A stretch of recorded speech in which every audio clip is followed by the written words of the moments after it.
सिर्फ अपनी दिमागी शांति के लिए मासूम लोगों का बेरहमी से कत्ल करना सीरियल किलर्स का शौक होता है।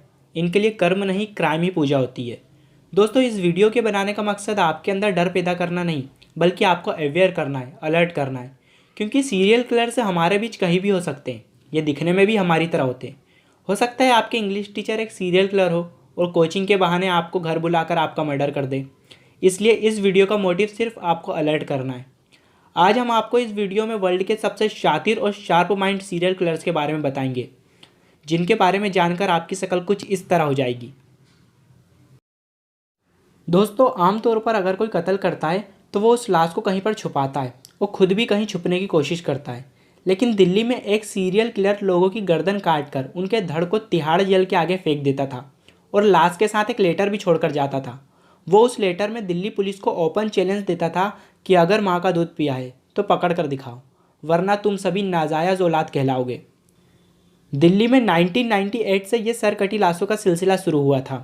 तिहाड़ जेल के अलग अलग गेट के सामने 7 ऐसी लाशें मिली थी जिनके सर कटे हुए थे और कातिल इनके साथ एक लेटर भी छोड़कर जाता था, जिसमें वो दिल्ली पुलिस को ओपन चैलेंज करता था कि अगर माँ का दूध पिया है तो पकड़ कर दिखाओ। सीरियल किलर दिमाग से बहुत शातिर था, क्योंकि तिहाड़ जेल के आगे लाश फेंक कर जाना कोई बच्चों का खेल नहीं। लेकिन 7वीं लाश फेंकते समय उसने एक गलती कर दी। लाश फेंकने के बाद दिल्ली पुलिस को पीसीओ कॉल पर चैलेंज दिया और जिस पीसीओ कॉल से पुलिस को कॉल किया गया था वो तिहाड़ जेल के पास ही थी। बस पुलिस ने उसे पकड़ लिया। उसका नाम चंद्रकांत झा था। वो बिहार से दिल्ली काम की तलाश में आया था।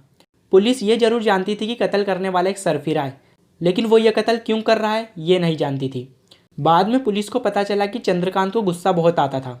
अगर कोई काम उसके हिसाब से नहीं होता था तो उसको इतना गुस्सा आता था कि वो लोगों का कत्ल भी कर देता था। एक बार उसके दोस्त ने चंद्रकांत के घर पर खाना खाया, लेकिन वो प्लेट उठाना भूल गया। चंद्रकांत को इतना गुस्सा आया कि उसी रात को उसने उसको मार दिया और गर्दन काटकर तिहाड़ जेल के आगे फेंक दिया। उसको अपने भाई के ऊपर शक था कि पड़ोस की एक लड़की के साथ उसका लव अफेयर है। सिर्फ इतनी सी वजह के कारण उसने अपने भाई को मार दिया और मारकर तिहाड़ जेल के आगे फेंक दिया। ऐसी बहुत सी छोटी छोटी बातें थी जिनकी वजह से चंद्रकांत ने कई कत्ल किए थे। 2006 में मुंबई हाई कोर्ट ने चंद्रकांत को उम्र कैद की सज़ा सुना दी। दोस्तों, सीरियल किलर दिखने में तो हमारी तरह होते हैं और इनका बिहेवियर भी हमारी तरह नॉर्मल होता है, लेकिन जो इनके दिमाग में चल रहा होता है ना, वो नॉर्मल नहीं होता। डिएगो एल्वेस पुर्तगाल का एक सीरियल किलर था। इसने हैवानियत की सारी हदें पार कर दी थी। डिएगो ने 70 से ज़्यादा मासूम लोगों का कत्ल किया था। इसने कभी भी क्राइम को क्राइम नहीं समझा।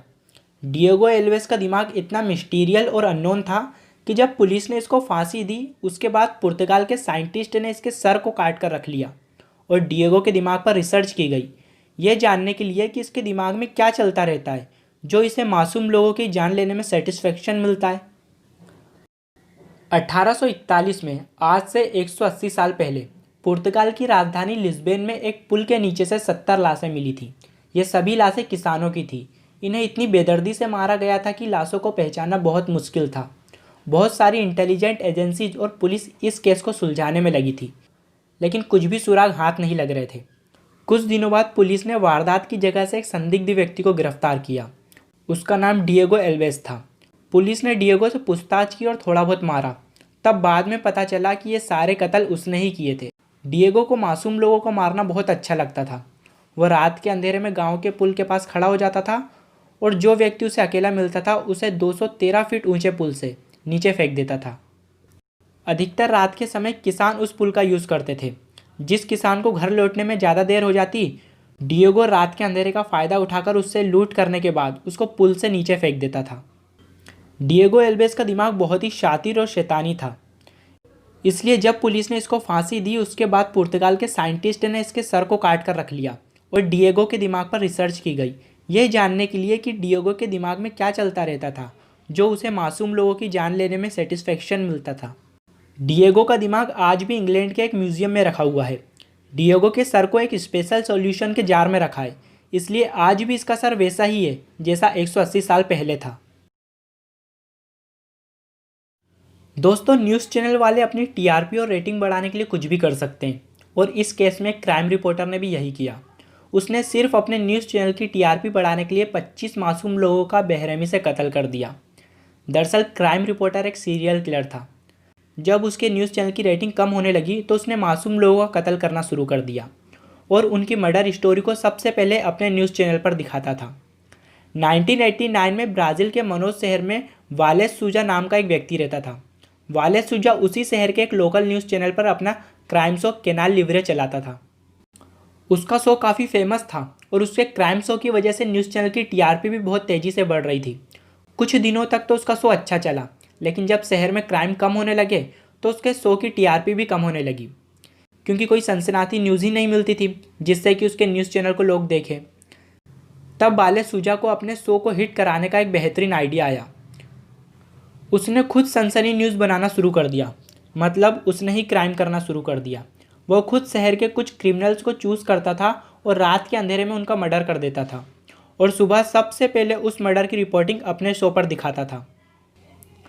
वालेस सूजा का शो हिट तो हो गया था, लेकिन मनोज शहर की पुलिस अलर्ट पर हो गई थी। शहर में एक के बाद एक कई कत्ल हो रहे थे और इन कत्ल की इन्फॉर्मेशन पुलिस से पहले वालेस सूजा के पास आ जाती थी। जब तक पुलिस क्राइम स्पॉट पर पहुंचती तब तक वालेस सूजा शो की सारी रिपोर्टिंग कर देता था। इस बेसिस पर पुलिस को वालेस पर शक हुआ। पुलिस ने वालेस सूजा पर नज़र रखना शुरू कर दिया और एक दिन वालेस सूजा को कत्ल करते रंगे हाथों पकड़ लिया गया। अगर दोस्तों आपको सस्पेंसियल, हॉरर और मिस्टीरियल वीडियोस अच्छी लगती हैं तो आप हमारे चैनल को सब्सक्राइब कीजिए और वीडियो को लाइक कीजिए।